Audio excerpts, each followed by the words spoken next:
Wait right there. Wait right there. Wait right there. Before you go anywhere, before you click off this video, I need you to know, okay? I need you to know I was so excited that the Ravens signed Derrick Henry, but what did the Ravens do next? We talk about all of that and more because the I feel like it was a very Ravens-esque offseason, and I feel like we got a lot to talk about because not only do we have that, but is Lamar Jackson the next one up to win a Super Bowl outside of course, one Patrick Mahomes? We got to know. We got to talk about it because there's a lot to talk about, even in the offseason, and even when it's not as crazy, it's still a little bit crazy. So we're gonna talk about all of that and much, much more because I think I think my boy Cam might be on to something. All right, welcome into Flock Nation Speaks. Flock Nation Speaks. Flock Nation Speaks, your Baltimore Ravens podcast, where we talk about the best team in NFL history.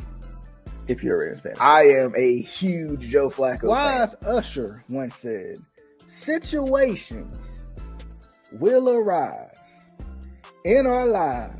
I'm talking about shut down. Like you not throwing on Jimmy Smith. Joe is criminally underrated. Criminally, like lock him up in cuffs. Criminally underrated. Lamar's put this team as a top 5 offense for the first time in 20 years. Got the arm talent. Jay Cutler had it too. I don't care about this argument against total TDs and all this. Oh, you want to talk about defense? Oh, until next time.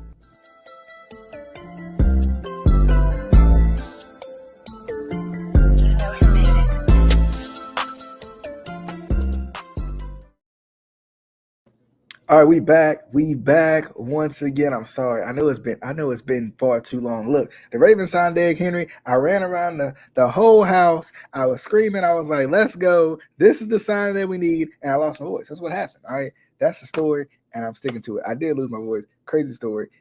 Even crazier story. But I'm back once again. Welcome into Fly Nation Speaks. I'm your host, DJ Bill. We're gonna talk about the best team in NFL history. Maybe not at free agency all the time. If you're a Ravens fan, of course. Look, man, look. Let's jump into it. We got there's so much Ravens stuff that I wanna talk about. Okay, let's pick up where we left off first because I do want to get to the Cam Newton video and what he said, but I want to start with kind of where we last left off. It was a short. It was only a minute long. Okay, that's all I had. Right, that's all I could do for that day. But ironically enough, the next day I lost my voice. So, I'm glad I got that video out when I could. First things first, the Derrick Henry signing, I was excited about, right? I think we all kind of saw the writing on the wall. We all felt like, we all felt like it was going to happen, But I think it's funny.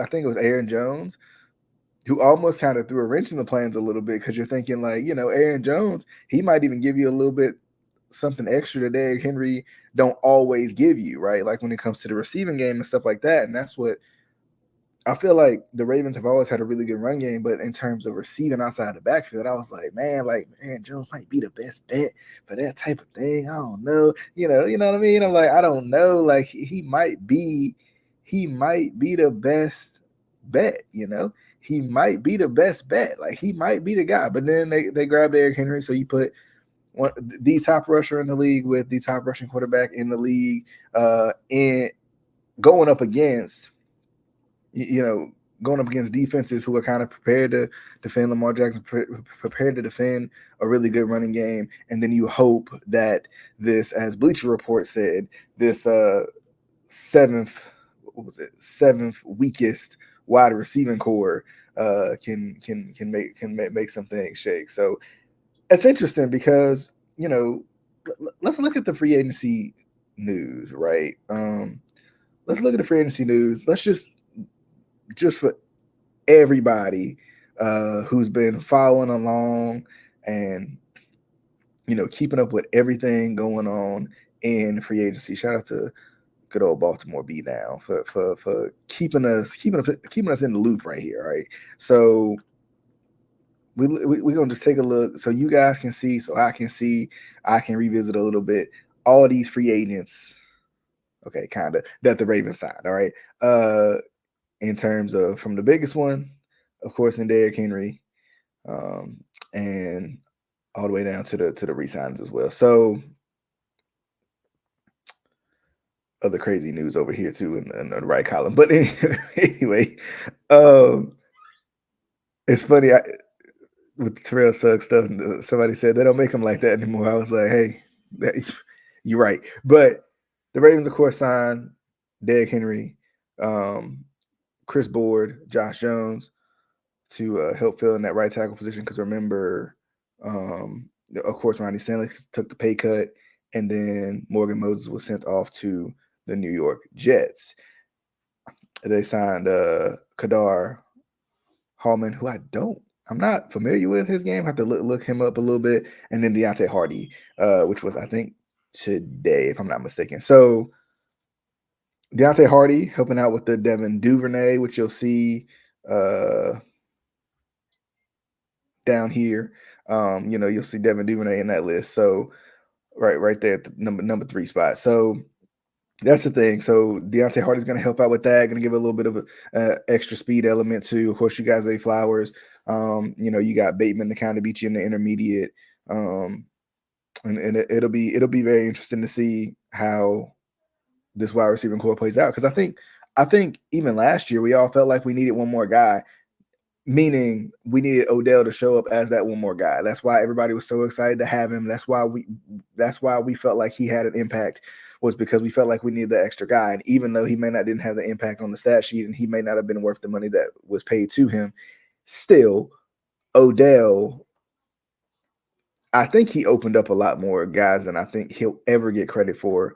To be honest with you, I think just him being who he is and him being able to make plays here and there. He didn't make as many plays as I think he wanted to, but him being able to make plays here and there, I think that was. I think him just being on the field was good enough for that. I think now, albeit, of course, you want somebody like my hope is, my desire is, and as we kind of get down into the first topic about the future of a couple of guys, my thing is when it comes down to Derrick Henry, not Derrick Henry, but when it comes down to this wide receiving core, I'm hoping that Rashod Bateman will take the next step. I saw this today. Let me find it real quick. I saw this today, and it was ironic because I knew I was going to talk about this tonight. And it was ironic that this was posted today. So the Ravens did a Throwback Thursday of, I don't know if they were officially signing Bateman and Oweh. I'm trying to think right off the top of my head. I can't remember if they were. Let me look. It says, okay, 2 weeks from today. So it was kind of just doing a little countdown type situation, right? And I'll show you guys real quick, just in case you guys didn't see it. Just in case you guys didn't see it, I saw this and I was like, this is ironic because this is what I'm gonna talk about today. There we go. So it was this picture of course, when Bateman was drafted, and when Oweh was drafted, and just very, very interesting, right? Very, very, very interesting. These two guys and the paths that they have taken kind of gets me into the point of Bateman's future, and also one J.K. Dobbins as well. And I think Oweh probably linked in this too, right? The future of both of all these guys. And maybe I might do a series on this, you know what I mean, to keep something consistent coming at y'all. So let's start with the two guys I got listed down below. One guy on your screen, of course, the other guy we know wears a 27, and we know the potential impact that he could have. But let's look real quick.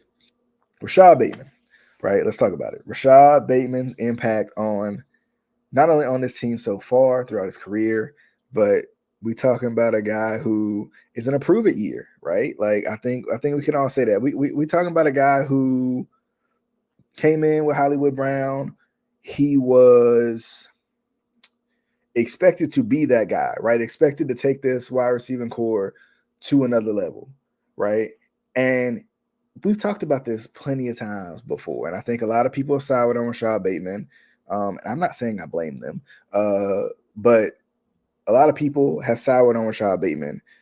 But I still think there's another gear that Rashod Bateman can get to that we haven't really seen. Like his rookie year, he was a first down machine, everything you needed. He was, fighting through injuries back then. He fought through injuries his second year. Of course, last year just felt like he just didn't get the opportunities. Last year it felt like, honestly, like especially with Odell, I thought last year was going to be the time where Bateman takes that next step, right? He takes that next step. He firmly cements himself as the guy. And it's like, yes, Odell is here, but Bateman is the guy that we can count on. And he simply didn't do that, right? We had some drops. We had miscommunication between him and Lamar. There was times when he was open and he just wasn't getting opportunities. There was times when he was open and he wasn't even the guy that anybody was even looking to. So I think, we've seen the potential with Bateman, right? We've seen the potential with Bateman. We've seen that he can play well against really good corners.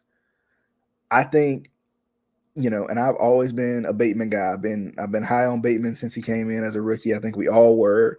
And even through kind of the trials and tribulations of it, the struggles of it, I have been one of those guys that has stuck with Bateman. I've been one of those guys that's like, if he just gets the opportunities, right? If he can stay healthy and just gets the opportunities, I felt like last year was a lack of opportunities, not an issue of him staying healthy, right? So I think because of that, because of more opportunity, I think we'll see more out of him, because now you're at a point where I think the Ravens will draft somebody and he will probably be utilized unless they just happen to sign somebody, right? I think they missed on some guys like a Keenan Allen, right? Maybe a Mike Williams, guys like that. Like they missed on those guys. Keenan Allen went for cheap in the trade. So, they missed on those guys, right? It had me thinking, what in the world are the Ravens doing free agency wise? But even still, we're kind of back to square one again. And I mean, you could say that about Oweh too, right? You could say that about Oweh and the pass rushers too. We're back to kind of that we trust our guys situation, right? Well, when Clowney doesn't resign, right? That's a we trust our guys situation. And we've seen how that plays out for the Ravens in years past. And I think to a certain degree, we almost back at that. We're back in the receiving core. We're back at seventh weakest receiving core. After the offensive season that they had last year, especially in receiving, seventh weakest receiving core. And once again, the Ravens are back to being an unproven receiving core, right? The Ravens are back to being very much an unproven receiving core. And it's very, very interesting, right? It's very, very interesting. It'll be interesting to see what the Ravens do to bolster this receiving core right now, because I think everybody trusts Zay Flowers, right? Nelson Aguilar's still out there, right? Like, I mean, meaning like, he's still around. You got Deontay Hardy, but they're not the needle mover guys at receiver. They're not that guy, right? We talk about getting that guy all the time. They're not that, right? They're not that. So the Ravens are going to have to figure out what direction they want to go, right? Deontay Johnson was out there. Of course, he probably wasn't going to the Ravens, but he was available. So I mean, and I think the Ravens missed a lot of wide receiver opportunities during this offseason to go out and get maybe the younger Odell, meaning the guy who still got plenty left in the tank that you can bring in and truly make an impact. There was a lot of guys on the move, and I think the Ravens missed on a lot of them, making it to where they're going to have to draft. They're going to have to draft a wide receiver pretty early, and it's going to really just depend on who that guy is. Now, I know there's some good receivers out there. I know a lot of guys that people are really excited about. I think the guy out of Maryland, and I like what's his name? Tyler, is it Leggett? I think it is, out of South Carolina. I know those are two that I just think of on top of my head, but there's a lot of interesting receivers out there that could probably help the Ravens day one. but it's going, it's really going to depend on, the offensive line too, because I think the Ravens they got two gaps in the guard positions right now, right? So that's another part of it too. Like, they filled the tackles, of course they got the center, but then the two guards, that's a whole nother conversation. But in terms of Bateman's future, I think he'll have a big year once again, right? Like, I'm gonna hitch myself to this wagon one more time, and I'm gonna say that Bateman is gonna have a good year this year. Um, I think the reason I feel like he'll probably have a good year is because he's in a prove it year, and that's usually when, let's be honest, that's usually when Ravens players have their best seasons, right? When it's a prove it year, when it's a contract year, right? Oweh gonna go off and have the most sacks he's had in his career, and Bateman is gonna go off and be the next 1,000-yard receiver for the Ravens, which I think could be. I mean, it's possible we could see, especially with the threat of Derrick Henry too. We could see Zay and Bateman going over 1,000 yards this season. So we'll see how it goes. Right? I know it's hard to come by for the Ravens, and I know for a lot of Ravens fans, we like, I don't know about that one, my friend. But so the other guy, of course, is J.K. Dobbins, right? J.K. Dobbins, along with the other free agent, the other free agent guys, that's another guy that you think about in terms of the future of, the future of the Ravens, right? Like the future of J.K. Dobbins being a Raven. I think for a vet minimum deal, I think it's worth it. And we're gonna get back to this free agency here in a second, but I think for a vet minimum deal, I think it's worth it. I think he's a guy who has shown you, kind of like Bateman in a way too, like he's shown you glimpses. He's shown you that he can be that guy. For JK especially, it's been injuries. But I think because you have Derrick Henry, right? You have a guy who is the guy, right?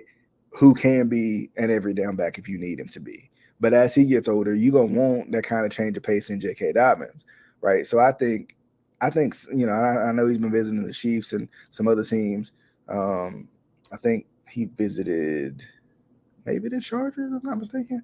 But I know he's been visiting other teams, but I think if you're the Ravens, I think if you can get him on a cheaper deal, I think you go for it. Because we've seen the explosiveness, we've seen what he can do. He's time and time again proven that he could possibly be that guy in the running back room. It's just been the injuries, unfortunately for him, that's been so hard on him. So I think for both Bateman and JK, I expect JK to be here at least through this year. Kind of another one of those guys, kind of on a prove it deal, kind of a guy you want to see.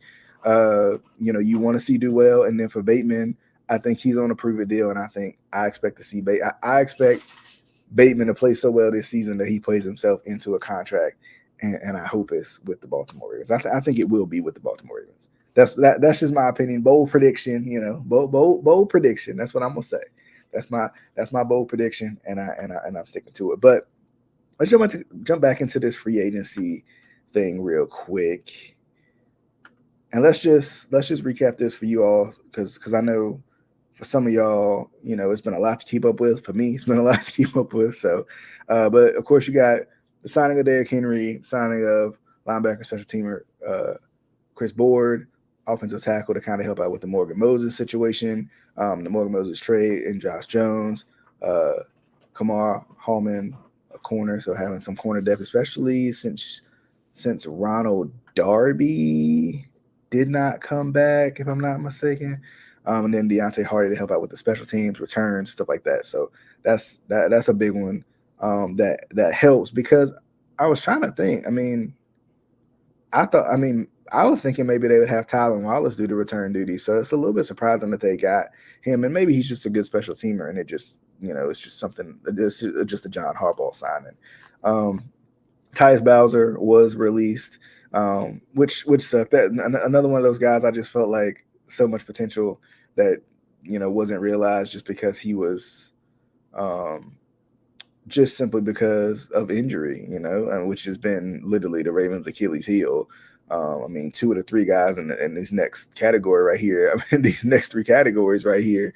I mean, injuries has affected them. Contracts restructured. Not Ronnie Stanley, of course, we know got that big contract, and then I think not even like I think it was the same week with the ankle injury, and it's just been hitting him. So he reworked his deal. Morgan Moses got traded to the Jets, as I said earlier. Free agents at the Ravens re-signed. You got Nelson Aguilar. You got Justin Madubuike, which was probably the biggest re-signing, definitely the biggest re-signing of the Ravens offseason.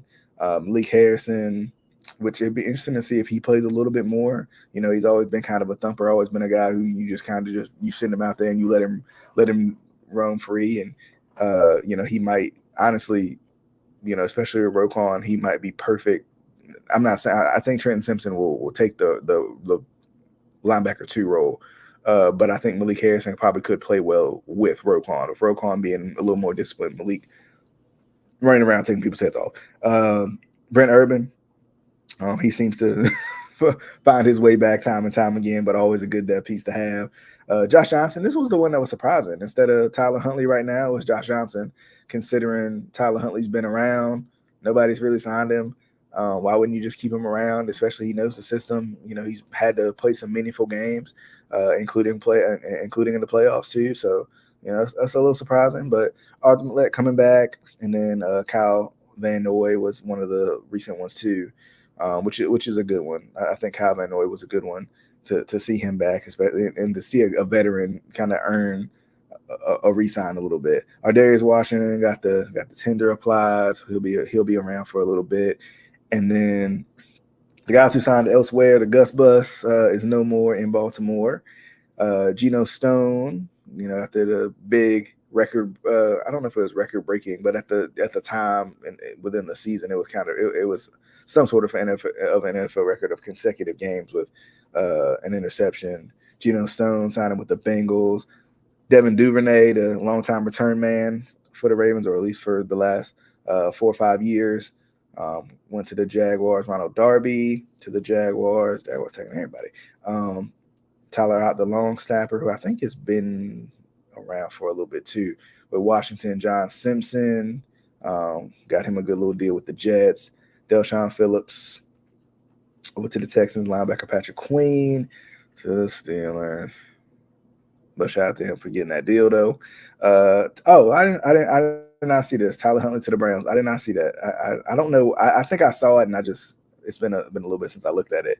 But Tyler Huntley to the Browns, Kevin Zeitler to the Lions, which that was another one I was a little surprised that they didn't go back and get Zeitler, because I feel like Zeitler's played well. Personally, as I've watched him, I feel like he's played pretty well, but I was a little surprised. But we'll see what they do at guard, and I know Ben Cleveland's sitting around somewhere, so probably be a guy. Jadeveon Clowney with the Panthers. That was one where I kind of expect. He sat out there for so long. I kind of expected the Ravens to spin the block again and go back and get him. Sam Mustipher and Rocky Sin. So Sam Mustipher to the Broncos, Rocky Sin to the 49ers. Just very, very, very, very interesting. And then, of course, the ones you got left. So it's the last of the categories, right? Odell Beckham, still out there. Of course, J.K. Dobbins, as we talked about earlier.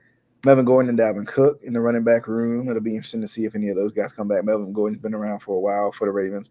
Dalvin Cook is another guy. I don't really know what happened, right? Like, he had a pretty good last season. We talked about this before the playoff game when they didn't use him. But Dalvin Cook had a pretty good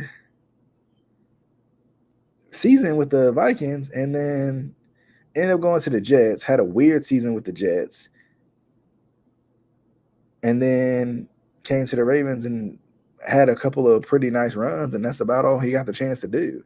Laquan Treadwell, Kevin Seymour, and Dale Worley. So it'd be interesting to see what they do with those other re-signs too. Probably be a whole nother thing to talk about on a whole nother video, just to talk about that whole thing. But let's jump real quick into these Cam Newton comments. Cam Newton, that's my guy. He continues to solidify why he is my guy when he says things such as this.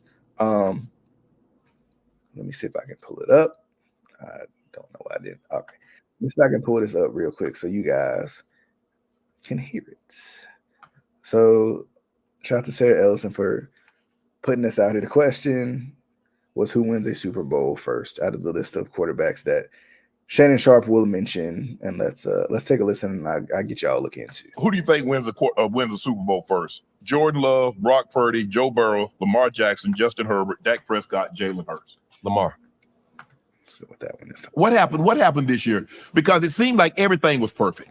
They had home field throughout. They were clearly, from about week 9 on, the best team in the NFL, and it wasn't close. You look at the team that they beat Miami by God knows how much. They did a demolition job on the 49ers. They blew the doors off Seattle. All the teams that made the playoffs or that was playoff potentials, they just didn't skate by them. They ramshackled them. And then this moment, AFC Championship game on your home field, and everybody knows Lamar Jackson is going to be the MVP. Right. The only question is it going to be unanimous again? Yeah. I think one thing that Lamar and the Ravens organization just has to figure out is how to win the ugly games.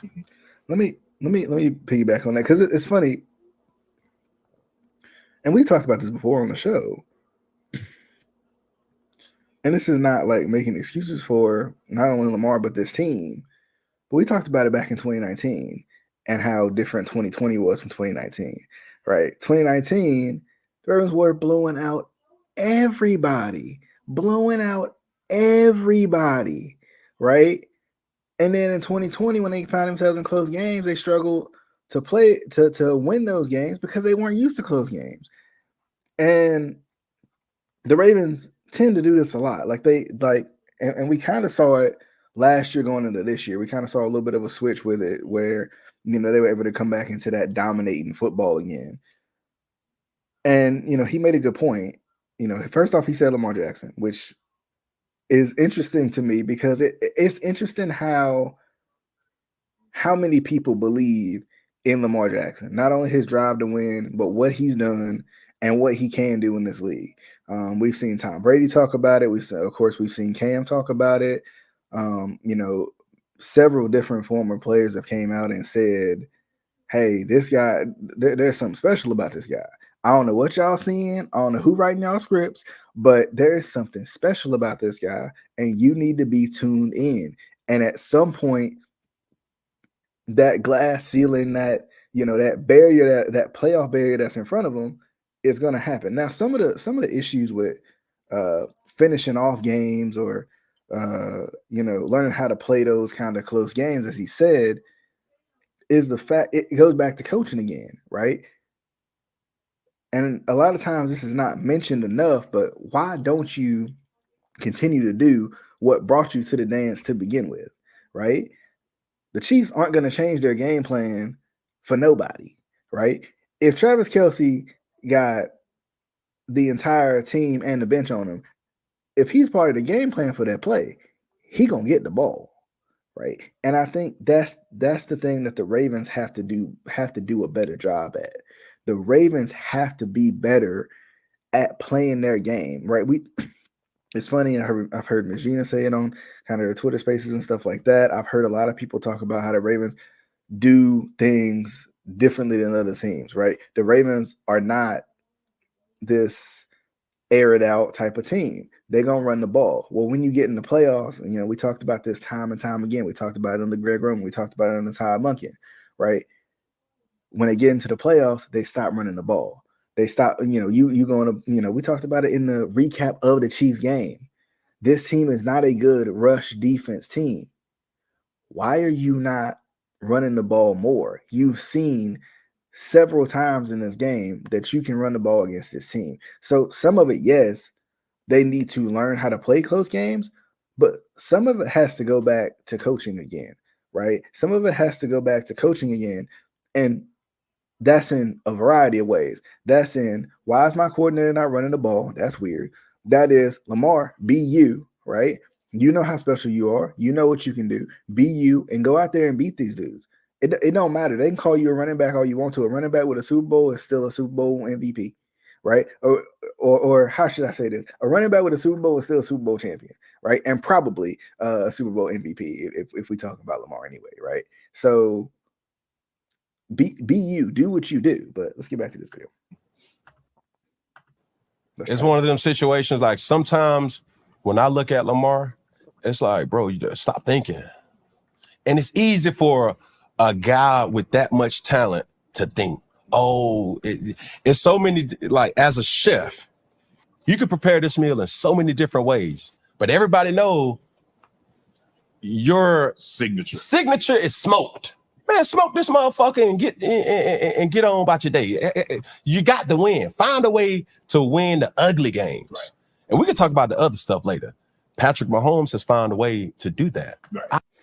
And it's interesting he kind of brought that up. Because and that's what I just said. Like, you know, sometimes by hook or by crook, you got to find a way to win, especially when you get into playoffs. Right. We've seen, you know, and you know, he said it again. Patrick Mahomes has learned how to win the ugly games, right? Because Patrick Mahomes has been in the playoffs, win or go home, down by 24, down by 21, down by 10 going into the fourth quarter over and over again, and made that adjustment, whatever that was. And I bet you sometimes that was Coach Reed coming to him and saying, hey, what you doing? Right? Hey, we not that far out of this game. And sometimes we talked about this before, and several Ravens content creators have talked about this before. The Ravens, when they get down, because they're not used to being down, they start to press. They start to play hero ball. They start to, and it's not just Lamar, it's everybody. You know, obviously we see it with Lamar, but it's not just Lamar, it's everybody. They start to play hero ball. They start to get uncomfortable. They start to go away from what brought them to the dance to begin with. Just because you're down 7 does not mean you're down 17. And that's something that the Ravens have to continue to develop, and it'll get better as you play better teams, as you play more playoff games, right? Like, you know, because a lot of people feel like the Ravens Super Bowl window is closing. Shout out to another video that's probably going to be coming up very, very soon too. A lot of people feel like the Ravens Super Bowl window is closing, but kind of like I said before, and it's funny, my fiance had asked me about it. She was like, are the Ravens going to be good this year? And I'm like, the Ravens will be fine. As long as 8 is under center, the Ravens will be fine. I felt the same way, you know, and I feel more confident, I think, now because I've seen what this team can do offensively in this era. But I felt the same way with Joe Flacco. I'm like, as long as Joe Flacco is under center, I trust this team, right? Now, if somebody else is under center, or if something goes wrong or something like that, then that's another discussion to be had. But as long as 8 is under center, this team will be fine. I don't care what we need to do, or we could talk about all this other, them drop balls. We can worry about all that shit after the end of the game. Let's find a way to win. Travis Kelce, man, we're going to find a way to fucking win. And I think for Lamar, once he figures that out, not to say that he hasn't, but everybody around, because it's just not Lamar. Right.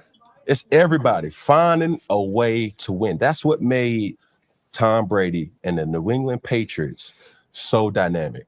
Because it could be, we're going to find a way to win. Remember that Super Bowl in Atlanta? That was the ugliest Super Bowl ever. Yes. The Patriots versus the Rams. Mm-hmm. Low scoring. We thought it was going to be a fire. Up and down. 35-31. Man, it was 13-3. Low scoring game. We got to find a way to win. And once he figures that out, the organization figures that out.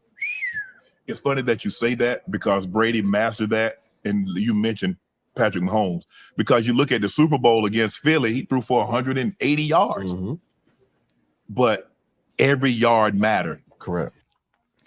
And, you know, I think that's sometimes my issue with some of the stuff that gets thrown around, some of the stuff that is said about the Ravens when it comes down to playoff records and stuff like that. Or the things, and not that said, I should say the things that are not said, right? Because the Ravens are literally built to play ugly. Like I don't know how long y'all been around, right? But I've been a Ravens fan for quite some time, and I've seen them win plenty of 13-10, 7-6 games. Okay, so the Ravens, like, literally is in the Ravens' DNA to win ugly. Like these last 5 years, 6 years has honestly been weird for me to watch, and I'm sure for other Ravens fans to sit here and watch. And honestly, it's been a weird revelation for the Ravens, right? The Ravens have been sitting around thinking, like, wait a minute, are we an offensive team? Right? Are we an offensive team now? Is this a thing? Like, we got a high powered offense, we got a top 5 offense. This is a thing. We can do that. You know, we can lead the league in touchdown passes and have a good running game. What? So that's the thing. The crazy part is, and like I said before, that goes back to coaching. It's not all on coaching, right? Because some of it has to be execution. But the Ravens have to stick to what got them to the dance, right? What got you to the party, whatever move got you on Dancing with the Stars, you got to go hit it a couple more times, right? You can't be trying to get too cute. You can't be trying to do too much. Play to your strengths. If you the best rushing team in the league, why are you running the ball 6 times, right? Why are you running the ball 6 times? That's my point, right? That's my point. Same thing, and I'm gonna make a basketball reference and I'm gonna get on up out of here, right? But the same thing about UNC playing that game against Alabama. RJ Davis can't hit a shot, right? RJ Davis can't hit a shot. But him and Baycott working real well when it comes down to the 2-man game. So why go away from that? Yeah, at some point they're gonna adjust, but that's when you adjust. That don't mean you chuck up a 3. That means you adjust. Right? You adjust, right? Maybe instead of running the ball outside, you run the ball inside to bring it back to the Ravens, right? Maybe you go back to some of that zone read stuff that that you maybe haven't been doing as much throughout the season to kind of change it up a little bit. Maybe you run a little bit more of a QB draw just to keep the defense honest. And I think the Ravens have to get to that. For the Ravens to win a Super Bowl, and I'm sure this will be talked about by everybody around the Ravens flock, and this will be talked about on this show plenty of times throughout this off season, throughout this upcoming season. For the Ravens to win a Super Bowl, they got to stick to what they do. They have to stick to what they do, because every time they get to a point where they start pressing, that's when things get bad. That's when things get rough. And the Ravens, other issue about the Ravens, and this goes back to coaching one more time, the other issue with the Ravens is the Ravens don't know how to snap out of that. That's what the Ravens got to learn. The Ravens have to learn, and that starts with John Harbaugh, right? Because Lamar Jackson is a competitor. Lamar Jackson is going to try to make a play no matter what. But it's up to John Harbaugh and even Todd Monken to a certain degree to say, hey, Lamar, I saw this right here. You're gonna have to go, you're gonna have to take that lane, right? I know we want to pass, I know we want to keep the defense honest, but like if that lane is there, you gotta take it, right? Don't worry about the outside noise, right? Because obviously the outside noise bothers Lamar and it bothers this team. Don't worry about the outside noise. The outside noise don't matter, right? So we'll definitely see how this the rest of this off season. Of course, we got the draft coming up, so it's gonna be a lot of fun. I'd love to get me maybe some sort of draft guy on. So I'm hoping to set that up very, very soon too, because I'm still, I had a lot of fun doing the mock draft last season, but I have I want to learn more about the draft. Like I get the concept of the draft, but in terms of these prospects, I don't know a lot about the prospects. That's what I want to learn more about. So I'm gonna try to get somebody on to talk a little bit more about the prospects, so we can all get educated on that before the draft comes up here in April. But definitely, we hope you guys enjoyed the shows in May. It's coming up soon, all right. But we definitely hope you guys enjoyed the show. We'll be back once again on Flock Nation Speaks. Be sure to check the show out on all your major podcasting platforms. We're talking Spotify, Apple Podcasts, YouTube Podcasts, I guess is what it's called now. Like everything keep changing over and over again. All right. Everything keeps changing. And I'm trying to keep up, but be sure to check us out on all the major podcasting platforms. You can listen, take the show with you. And you definitely will enjoy that. But we'll see you guys on the next episode of Flock Nation Speaks. Until next time.